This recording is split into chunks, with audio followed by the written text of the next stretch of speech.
Have you ever tried to keep a dog in a bathtub? Try to wash the dog, give it a really good scrubbing?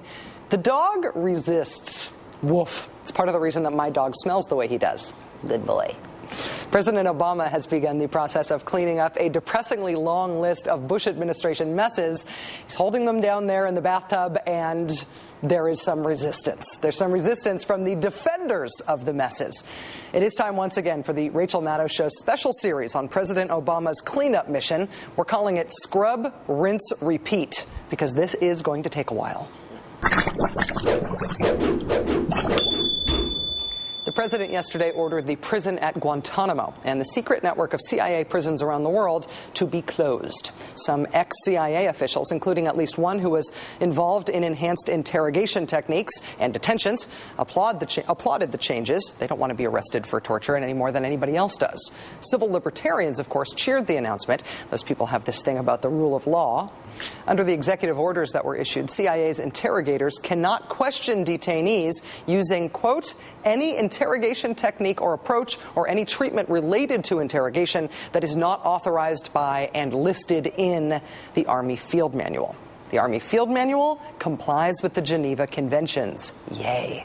But in scrub, rinse, repeat terms, it looked like the new administration may have missed a spot. When the president announced a task force to study the effectiveness of the techniques in the Army Field Manual to determine whether it really meets the CIA's needs, opponents of torture policy had sort of a Pavlovian reaction. Wait, that sounds like a loophole. If you're banning torture, just ban torture for the CIA and for everybody, right? Well, today we got some clarification on that issue that I would call more scrubbing of Bush administration messes. A senior Obama administration official who spoke on condition of anonymity told the Washington Post, quote, "We're not talking about different techniques." And speaking to the Los Angeles Times, quote, "This is not a secret annex that allows us to bring the enhanced interrogation techniques back. It's not." Okay, that is the right thing to say. Some other reassurance, though, came from Senator Dianne Feinstein today, who chairs the House Intelligence Committee. According to the New York Times, Senator Feinstein will continue to try to pass legislation that specifically limits CIA interrogations to the techniques described in the Army Field Manual. That has three big implications. Number one, a law, in some ways, is harder to overturn than an executive fiat. The next president can't necessarily just change it back. Number two, it settles the issue of torture in a principled, unsecret, simple, easily explainable way, the way it used to be settled before things got really weird and bad about this issue during the Bush administration. And three, it signals that Senator Feinstein herself has found her sea legs on the issue of torture. The senator has come under some unflattering scrutiny in places like this show for her ambiguous statements in the past about the legality of torture and for not fighting hard enough against President Bush's installation of the mess that President Obama now has to fix in the intelligence world. But on this, Senator Feinstein is pushing forward in a direct and clear way. So there was other resistance to the president's ordering of the Guantanamo shutdown today. It was pegged to news that a Saudi national named Saeed al-Shiri, seen in this recent video, was released from Guantanamo in September 2007, and he is now believed to be a leader in al-Qaeda's operations in Yemen. And the resistance said, see, we can't let terrorists go. We can't close the Guantanamo. And in the press, the Associated Press, for example, said, quote, al-Shiri's case highlights the complexity of Obama's decision to shut down the detention center. Let's wash this one off a little bit here. Number one, Guantanamo was open when this guy became the number 2 al-Qaeda guy in Yemen. Number two, it was the Bush administration that released him. And why? Could it be that he couldn't be prosecuted because he had been picked up through a system that wasn't exactly legal and interrogated through means that weren't exactly producing admissible evidence? Possibly. Maybe closing Guantanamo isn't the problem. Maybe keeping it open really is. What we have here is a conspicuously timed news item convenient to resisting a good scrubbing of a big bad Bush administration event. Will this become a regular pattern as the cleanup continues? Joining us now is Colonel Larry Wilkerson, retired U.S. Army colonel and former Chief of Staff to U.S. Secretary of State Colin Powell. Mr. Wilkerson, thank you so much for coming back on the show. Good to be here, Rachel, and you've got to ask me a question about DepSecDef Bill Lynn and what I think. Tell me, what do you think? I think the graveyards of the world are full of indispensable men and women, and the idea that we can't find someone without the baggage that he has is preposterous. The job that he's up for is essentially the management job of the Pentagon, isn't that right? Absolutely. It's the man who makes the trains run on time. It's the man who coordinates and administers the Pentagon. And it's the man who makes sure that procurement decisions and acquisition decisions and so forth meet the final test.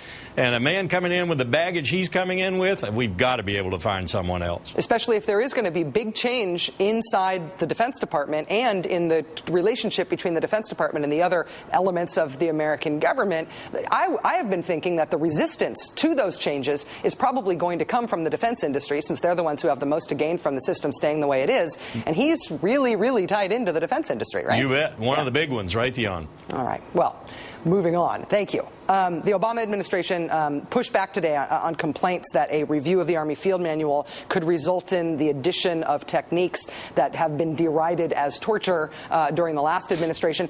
Do you think there was a torture loophole? What do you think of these new Army Field Manual regulations? Well, the Army Field Manual is compliant with Geneva, and so compliant with domestic law and with the International Convention Against Torture. I think what we have here is a bureaucratic battle going on between the CIA and the Pentagon, because the CIA does not want to have a Pentagon-produced item, the Army Field Manual, be its guide. So we get around this bureaucratic battle by simply developing a guideline for the CIA that's not the Army Field Manual, but essentially incorporates the same principles. Is it possible that the CIA could have rules that were called CIA-only rules that didn't have the imprimatur of the military on them, but essentially required the same thing of CIA officers that were required of other interrogators? Absolutely. As far as I can tell, from 1947 forward, we've had that. The New York Times today reported that a Saudi national, this guy Saeed al-Shiri, was released from Guantanamo, has now ended up in al-Qaeda in Yemen. Some folks are jumping from that information to the conclusion that Guantanamo ought to stay open. I don't see it that way, since he ended up going back to Yemen while Guantanamo was still open. Do you feel like there is a connection between those two arguments? We have in Guantanamo what we in the Army euphemistically call a goat rope. We put people in Guantanamo who weren't guilty of anything except being swept up at the time. In fact, the preponderance of the people in Guantanamo were that way. Secretary Powell, his legal advisor Will Taft, Gordon England, the Deputy Secretary of Defense, Dr. Rice, her legal advisor John Bellinger, everyone has wanted to close Guantanamo and has, I think, understood the basic way that one should close Guantanamo. But that said, the problems were created in the beginning by having too few troops in Afghanistan, too few troops in Iraq, not vetting on the battlefield, not vetting when they got to Guantanamo, and simply keeping people incarcerated who, in their preponderance, as I said, were innocent. Now, I understand the specifics of this release you referred to, were that the gentleman was repatriated to Saudi Arabia. Yes. He went through a rehabilitation program in Saudi Arabia, and then he was released. Well, if you're going to repatriate someone to Saudi Arabia, you better be darn sure that he doesn't meet your criteria for being a terrorist, because 5 times out of 6, he's going to go right back into a country like Yemen or wherever, and he's going to do what he was doing before, if he was, in fact, a terrorist. I wouldn't discount the fact that he spent so long in Guantanamo as an innocent individual that he now feels like being a terrorist, because that's what Guantanamo is. It's a creator, not a stopper or incarceration point for terrorists. It's a creator of terrorists. How would you feel if you stayed in prison for 6 years and you had done nothing but maybe incur the wrath of a Pakistani or a Taliban or an Afghan or a Pashtun or whatever who decided he'd turn you in, not only to solve the problem he had with you, but also to gain a $5,000 bonus? That's how we gained a lot of the members who are down there in Guantanamo right now. It's a way to mint radicals if we didn't have one before. Yeah.